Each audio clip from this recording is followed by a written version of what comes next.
Welcome to Part 5 in this educational series.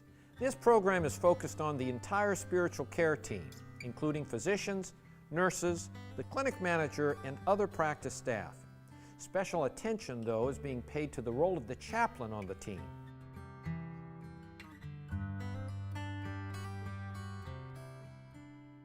First, I describe the common goals and purposes of the spiritual care team. Next, I review material covered in parts 1 through 4. I then focus on the role of the chaplain or pastoral counselor. This includes the training of the chaplain, what the chaplain does, and what the chaplain needs from and gives to the spiritual care team. I follow this with a discussion of the role of the social worker, particularly in hospital settings. Our objective here is to describe how the spiritual care team, whether operating in an outpatient or an inpatient environment, can work effectively together.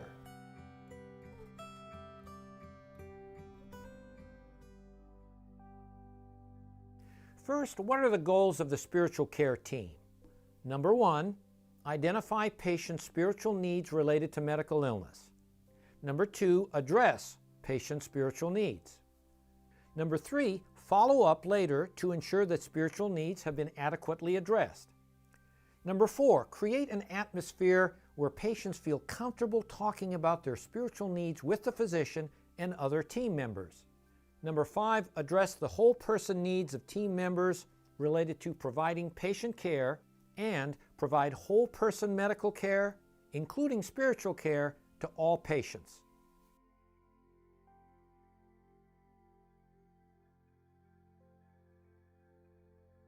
I now review the material covered in the initial 4 parts of this educational series, starting out with what we mean by integrating spirituality into patient care. Basically, integrating spirituality involves 4 activities. Number 1, first, the physician conducts a brief spiritual assessment to identify spiritual needs related to medical care. Second, the spiritual care coordinator arranges for other spiritual care team members to address the spiritual needs identified by the physician. Third, efforts are made to create an atmosphere where patients feel comfortable talking about spiritual needs with the physician and other team members. And finally, spiritual care is provided to all patients as part of whole person health care. Why should health professionals take the time to assess and address the spiritual needs of patients? Here are 7 reasons. First, many patients have spiritual needs related to illness, and addressing those needs affects satisfaction with care, quality of life, and interestingly, may also reduce healthcare costs. Number 2, religious beliefs influence coping with illness and may affect a patient's emotional state and their motivation towards recovery.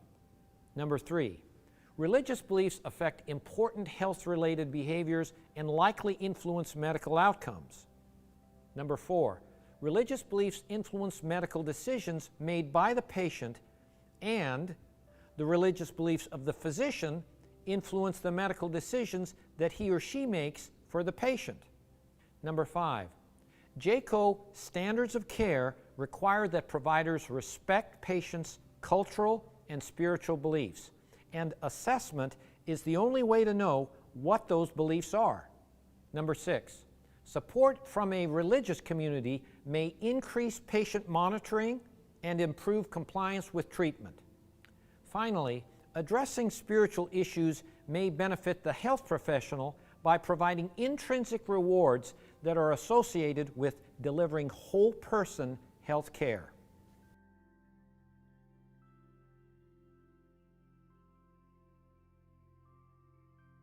There is also scientific rationale for assessing and addressing patients' spiritual needs. I will quickly review some of that research here. However, for a more detailed examination of these studies, viewers are encouraged to watch Part 2 in this educational series. I begin with mental health and then move on to social health, health behaviors, and physical health. This summary is based on a systematic review of the literature published in the Handbook of Religion and Health. In some areas of the United States and elsewhere in the world, up to 90% of medical patients use religion to cope. Research indicates that the overwhelming majority of these patients report that religion helps them. Religious beliefs are commonly used to endure the distress caused by health problems. Religious beliefs give meaning to illness, promote hope for recovery, and provide behaviors that make the individual feel more in control, such as prayer. Beliefs of this kind have been repeatedly linked with better mental health in medical patients.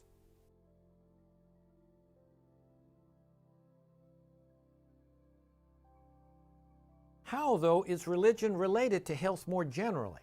With regard to mental and social health, religious involvement is related to less depression in over 60% of 444 quantitative studies, greater well-being and happiness in nearly 80% of over 300 studies, greater meaning and purpose in over 90% of studies, greater hope and optimism in over 75% of over 70 studies. Because they convey greater meaning, purpose, and hope, religious beliefs and activities are related to less suicide, fewer suicidal attempts, and more negative attitudes toward suicide in 75% of over 140 studies. Religious involvement is also related to less alcohol and drug use or abuse in over 85% of nearly 300 studies, and greater social support, greater marital stability, and more pro-social behaviors in more than 80% of over 250 studies. What about health behaviors, such as exercise, diet, cigarette smoking, sexual activity, and weight control? These behaviors are responsible for nearly 80% of all chronic medical illness.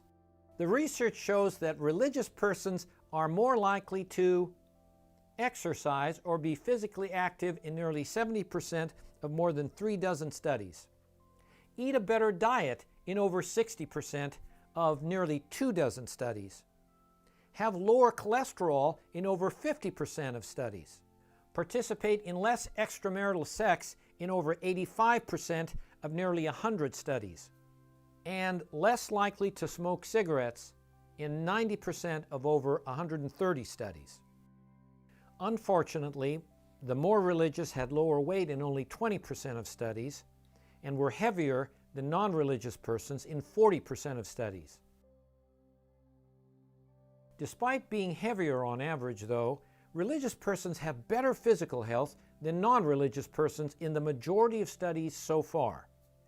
This includes better immune function in over 50% of 24 studies, better endocrine function in nearly 75% of 31 studies, better cardiovascular functions in close to 70% of 24 studies, less coronary heart disease in nearly 2/3 of nearly 20 studies, lower blood pressure in nearly 60% of 63 studies, less cancer or a better prognosis in more than half of 24 studies, and greater longevity overall in 68% of over 120 studies, including over 75% of the best designed studies.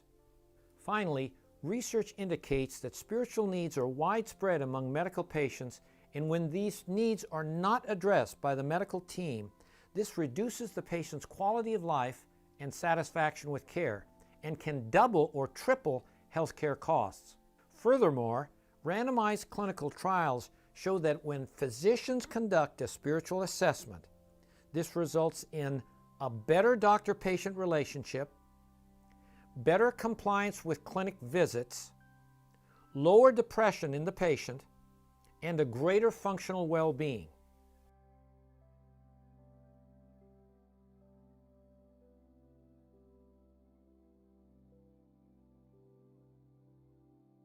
In conclusion, based on this review of the research, number one, religion is often used to cope with stress in general and medical illness in particular. Number two, religious or spiritual involvement is associated with greater well-being, less emotional disorder, less substance abuse, greater social support, and better health behaviors. Number 3, religiosity is related to less physical illness, better medical outcomes, and greater longevity overall. Number 4, spiritual needs are widespread in medical settings, especially in those with serious life-threatening disease. Number 5, assessing and addressing patients' spiritual needs is related to greater satisfaction with care, better quality of life, less depression, fewer unnecessary health services, better functioning, and a better doctor-patient relationship. Number 6, much research is now being done to better understand relationships between religion and health, determine the underlying biological mechanisms involved, and developing new interventions that harness these effects. And finally, given the results of this research, there is every reason for health professionals to assess and address the spiritual needs of patients.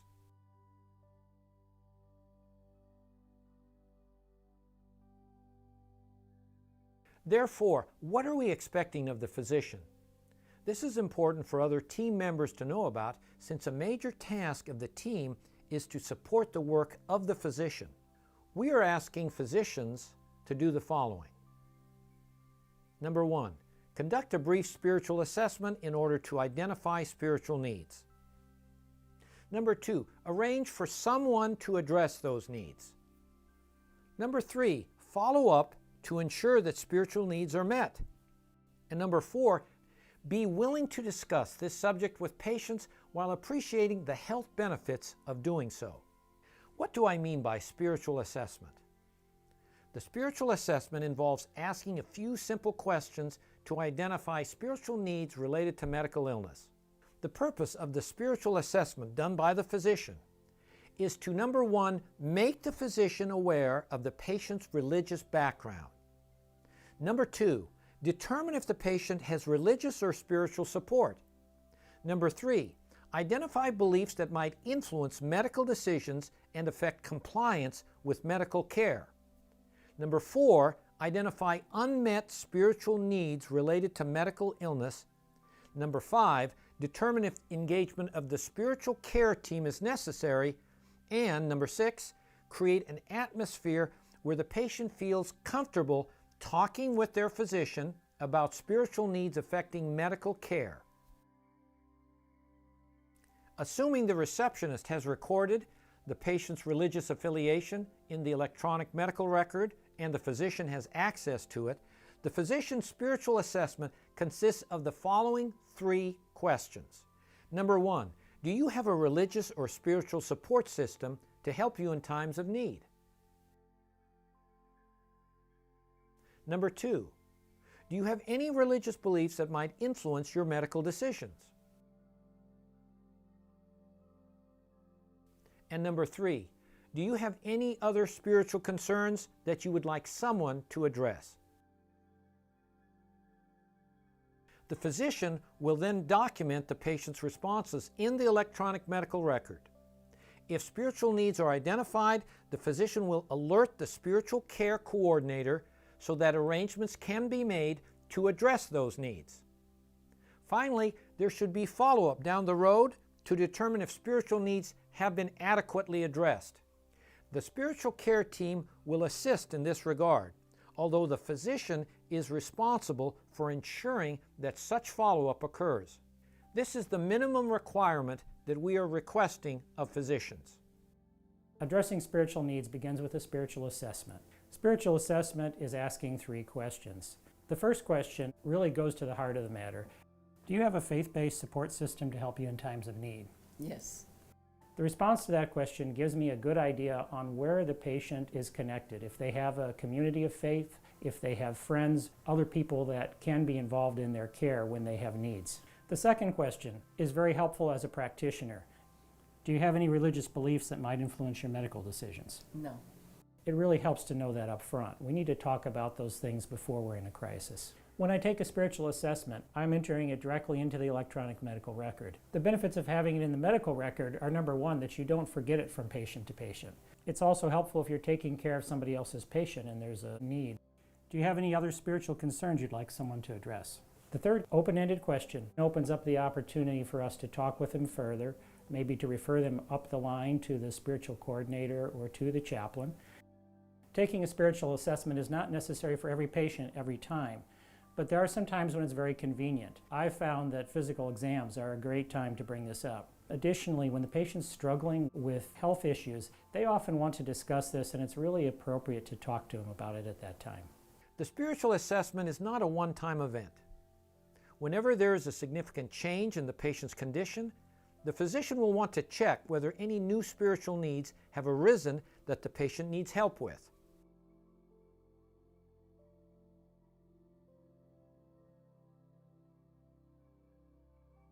Who does the spiritual assessment by the physician apply to?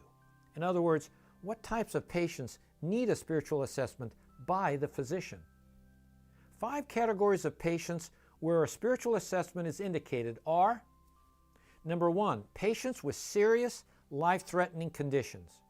Number 2, patients with chronic disabling medical illness. Number 3, patients with depression or significant anxiety.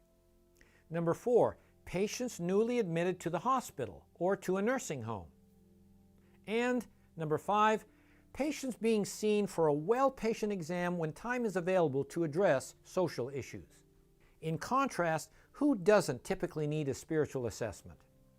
Number 1, patients seen for an acute problem without long-term implications, such as an upper respiratory infection, minor surgical procedure, routine pelvic exam, or some other specific, well-defined condition.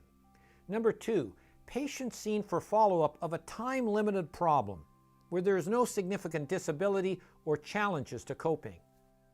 Number 3, children, teenagers, or young adults without chronic illness, life-threatening conditions, or disabling serious medical problems. And number 4, patients who are not religious or spiritual, and this area is not relevant to them.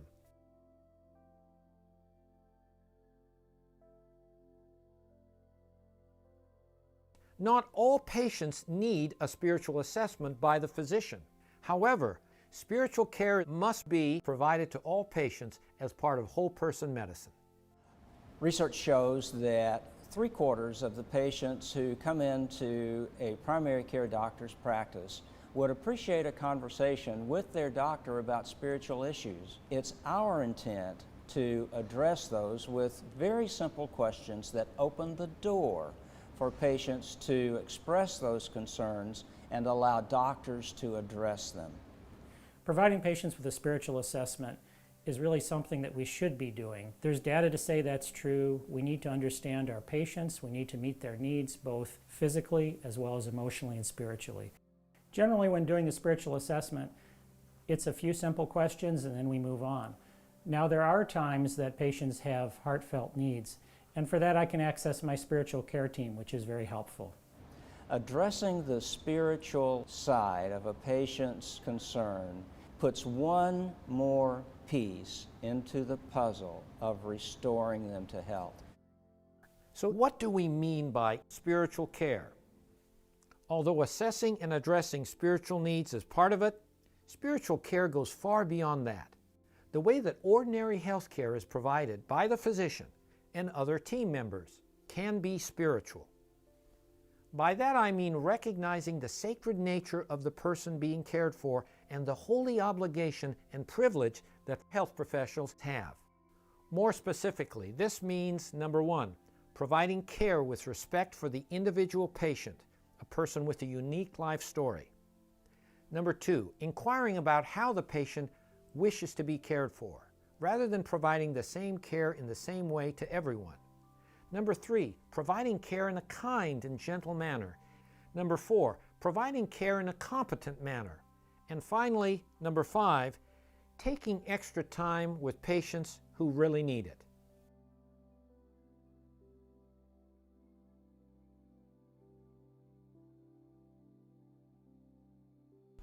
Spiritual care is the heart of what whole person care is all about and has the potential to bring vitality back into the patient and into the practice of health care. However, it is not easy. Indeed, there are many barriers that prevent the delivery of spiritual care. These include lack of time. Physicians have very little time to assess and address the spiritual needs of patients. Discomfort. Many health professionals are not comfortable addressing this topic. Fear of making the patient uncomfortable, particularly if he or she is not religious or spiritual. Spirituality is not important to the health professional. This topic is too personal, or there is no private space to discuss these issues. The belief that spiritual care is done better by others. The belief that patients don't want spiritual care. Concern that the power inequality between patient and physician might lead to coercion. Religious beliefs of the health professional differ from those of the patient. The belief that spiritual care is not part of the health professional's role. All of these barriers can be overcome through training and practice. It's the practice part that will make the health professional comfortable and fluent in spiritual care. When the physical, emotional, social, and spiritual needs of health professionals are not met, the ability to provide spiritual care and whole person compassionate care will suffer. In order to provide whole person care, the health professional needs to be a whole person. Health professionals have physical, emotional, social, and spiritual needs that must be met for them to be fully functional as a whole person in a clinical setting. As I noted earlier, integrating spirituality into patient care can't be done by the physician alone. For that reason, we are surrounding the physician with a spiritual care team made up of health professionals who will provide practical assistance, emotional and spiritual support to the physician and each other.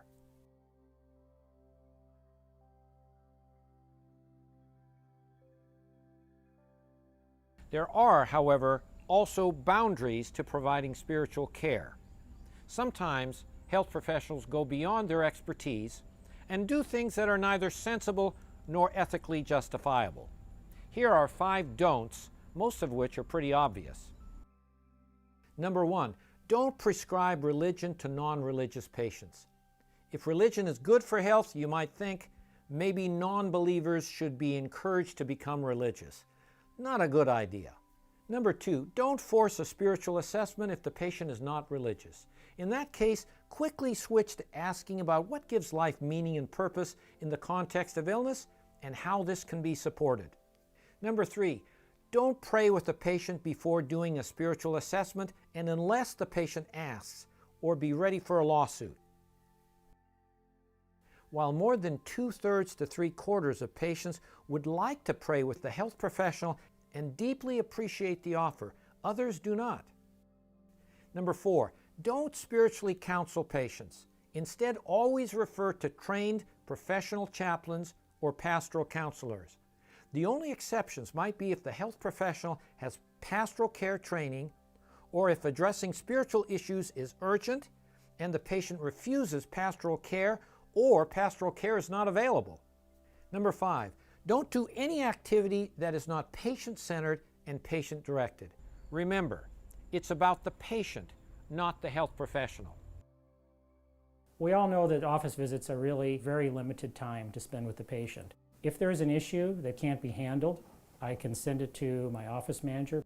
Also, we have the chaplain that we can call, that we can refer the patient to for more complicated cases. This core group of people of which I am a part is what we call the spiritual care team. Having a team allows us to be more effective. Each person has a different skill that they bring to the table. That's extremely helpful when you're dealing with patients because we know that each patient is different.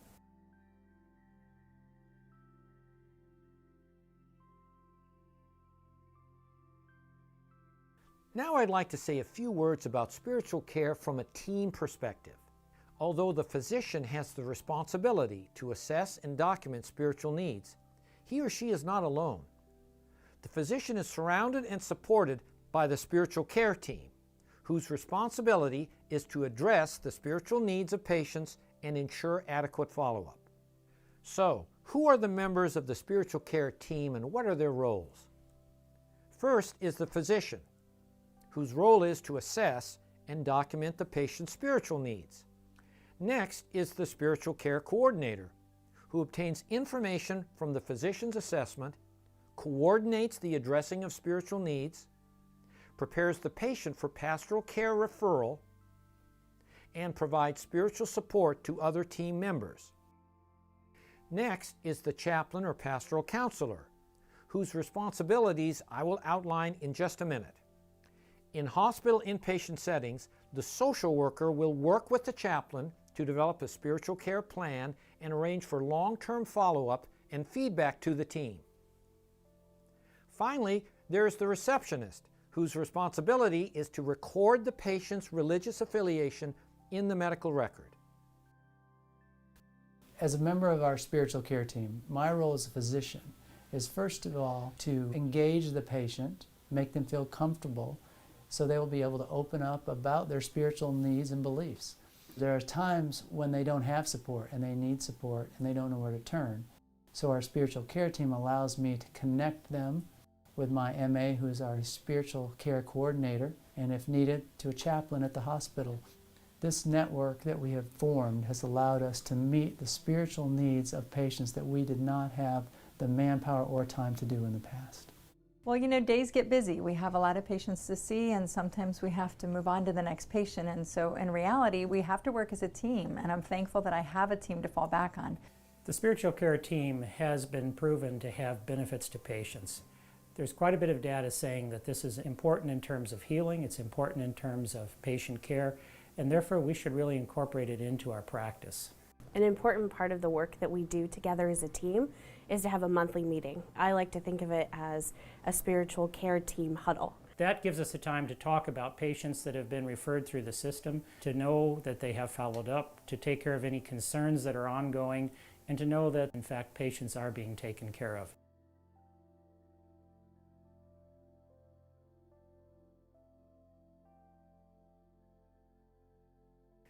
Now I'd like to focus on the responsibilities of the chaplain or pastoral counselor.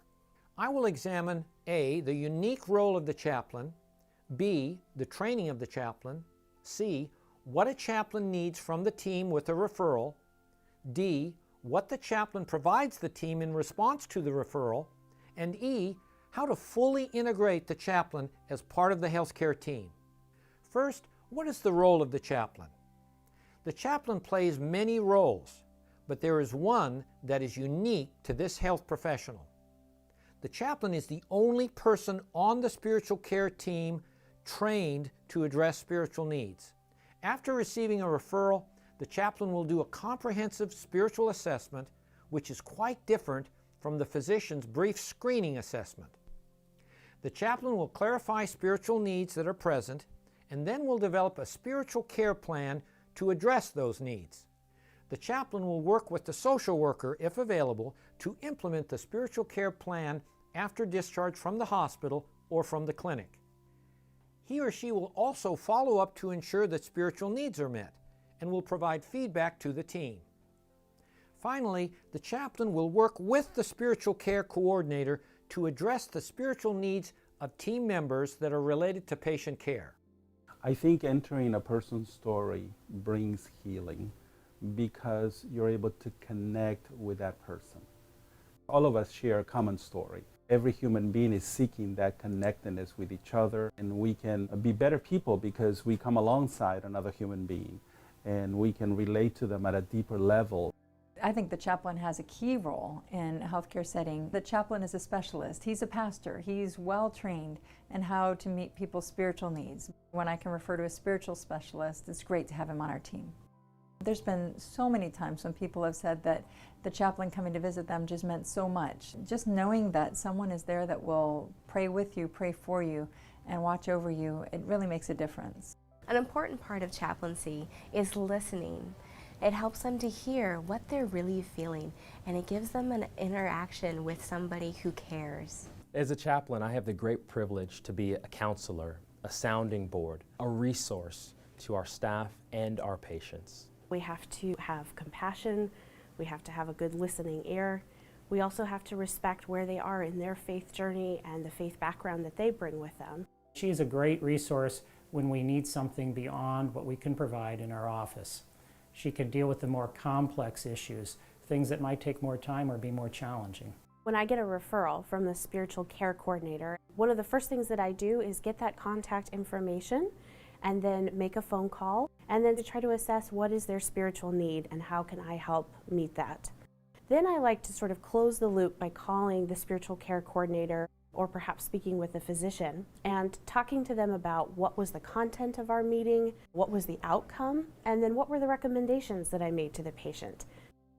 We want to make sure that there's a continuity of care going beyond our walls. So when that patient leaves, we want to make sure that they still have the best care possible.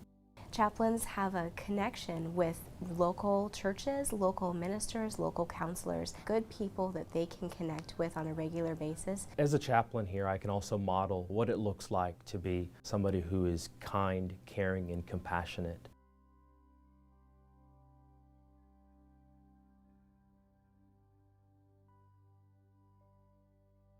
What is the training of the board-certified chaplain? To become a board-certified chaplain, a person must complete a 4-year college degree, a 3-year master's degree in divinity, and between 1 and 4 years of clinical pastoral education in the hospital with a minimum of 1,625 hours of clinical supervision. He or she must then obtain a letter of endorsement from their denomination, successfully pass a written board exam, and complete a personal interview by the chaplain organization that's certifying them. After that, he or she must complete 2,000 hours or 1 year of experience prior to actual certification. After certification, chaplains need 50 hours of approved continuing education each year in order to remain board certified. Thus, board certified healthcare chaplains are well trained to do the work that they do. Pastoral counselors have similar training requirements.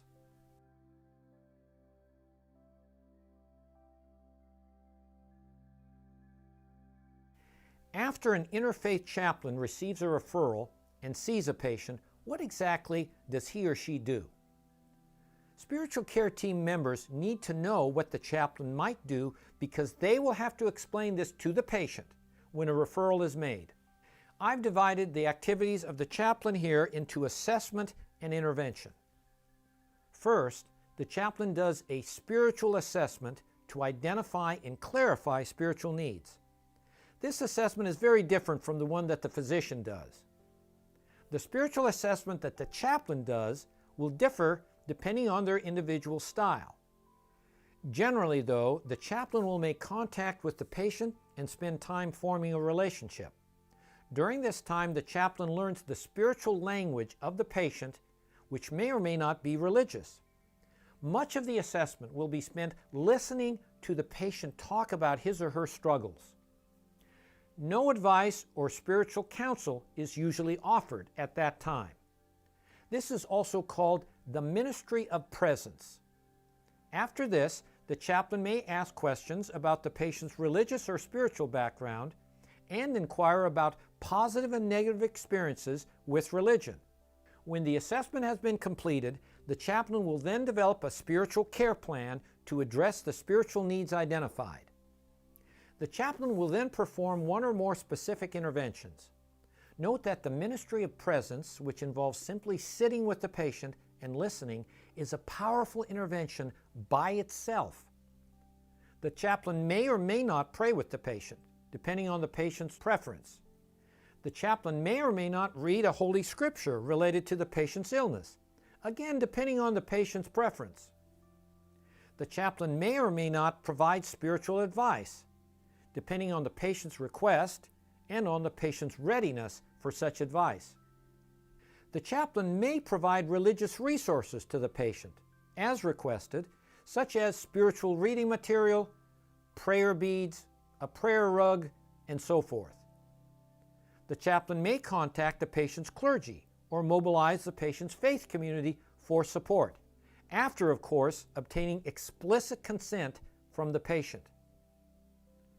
All of this activity is highly patient-centered and focused on the patient's particular religious tradition or humanistic worldview. Finally, the chaplain will recontact the patient at some future time to get follow-up on how effective the interventions were in addressing the patient's spiritual needs. What are some other activities of the chaplain? The chaplain may listen to, counsel, pray, or provide spiritual and emotional support to family members. The chaplain may do the same for other members of the spiritual care team. In hospital settings, the chaplain may hold chapel services and administer sacraments or perform other rituals at the bedside. The chaplain may also serve on the ethics committees or institutional review board of the hospital. Finally, the chaplain works with community clergy who may be trained to fill in for the chaplain during emergencies or during situations when the chaplain is absent. In a survey of 1,591 patients at the Mayo Clinic, researchers found that 70% of hospitalized patients wanted to see a chaplain, but only 43% were visited by a chaplain, which is actually over double the national rate, which is only about 20%. The proportion of outpatients seen by a chaplain or pastoral counselor is probably in the single digits.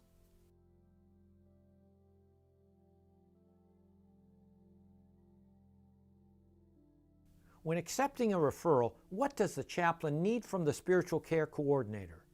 Here's a list of information that would be helpful. Number 1, demographics, such as the age, gender, racial background, marital status, relevant family members, and where the patient lives. Number 2, religious denomination or background, if any, and prior religious involvement, if known. Number 3, medical diagnoses, including severity and prognosis. Number 4, who initiated the referral? In other words, the patient, family, physician, nurse, or social worker. Number 5, the reason for the referral. In other words, details on the particular spiritual need present, including what exactly the referring person wants from the chaplain. After completing a referral, what does the chaplain provide to the spiritual care team? Usually the following will be provided. Number 1, information on spiritual needs identified during the comprehensive chaplain assessment.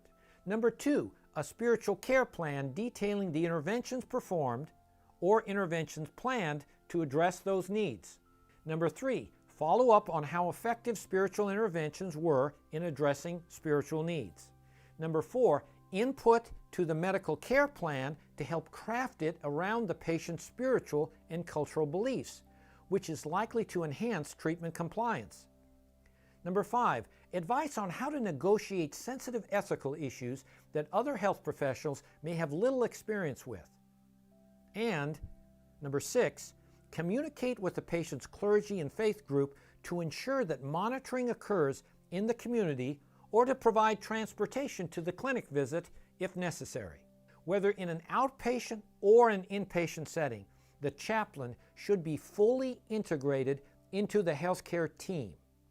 As I indicated before, the chaplain or pastoral counselor is at the core of the spiritual care team because he or she is the only person fully trained to address spiritual needs. Consequently, the chaplain should be actively involved in hospital rounds and in discussions involving patients in the clinic.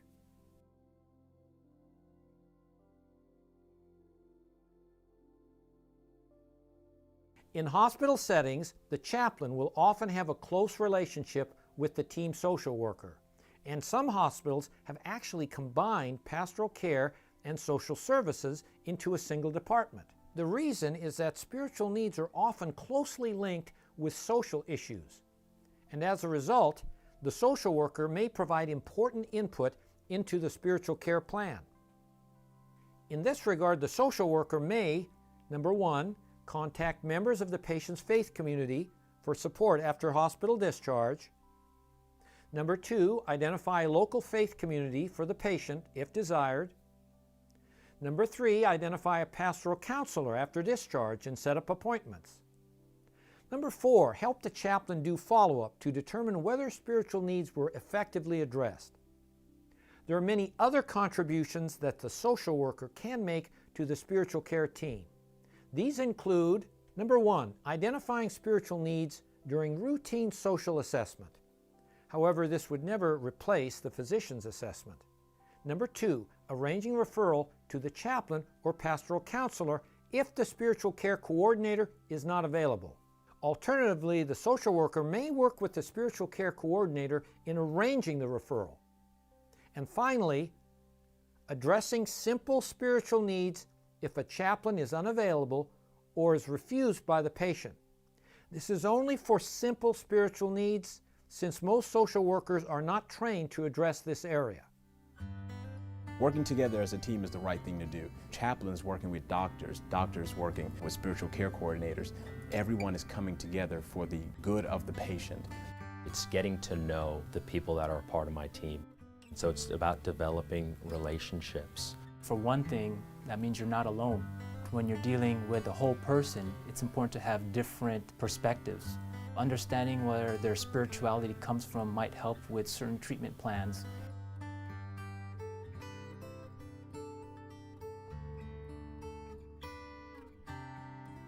In concluding Part 5 in this educational series that focuses on the spiritual care team, I now summarize the key points involved in working together as a team to achieve a set of common goals. Each member of the team has a specific role to play, and if each person does their job, the following will be accomplished. Number 1, patient spiritual needs related to medical care will be identified and effectively addressed, and the physician's time will be minimized. Number 2, an atmosphere will be created where the patient and family feel free to discuss spiritual issues related to medical care. Number 3, each member of the team will feel emotionally and spiritually supported. And finally, whole person medical care, which includes spiritual care, will be delivered by all team members to every patient. I think most of us went into medicine because we wanted to help people. That we can do well if we include not only their body but their mind and their spirit. All of us can bring hope. It is my joy, it is my privilege on a daily basis to bring that spirit of healing to our team so that they can then give it to others. We may not be able to cure the person, but we can bring healing because healing is holistic.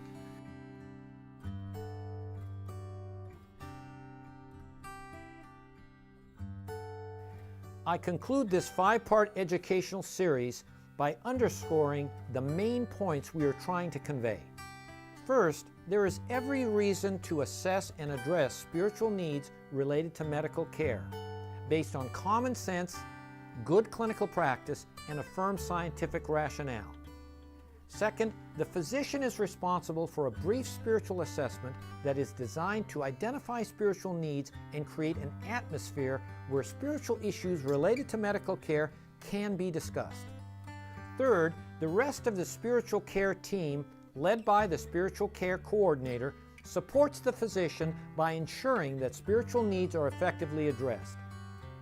Fourth, the chaplain or pastoral counselor is at the core of the spiritual care team and is responsible for conducting a comprehensive spiritual assessment to clarify spiritual needs and develop a spiritual care plan to address them. Finally, in hospital settings, the social worker helps the chaplain to develop and implement the spiritual care plan and to arrange for follow-up to ensure that spiritual needs are met.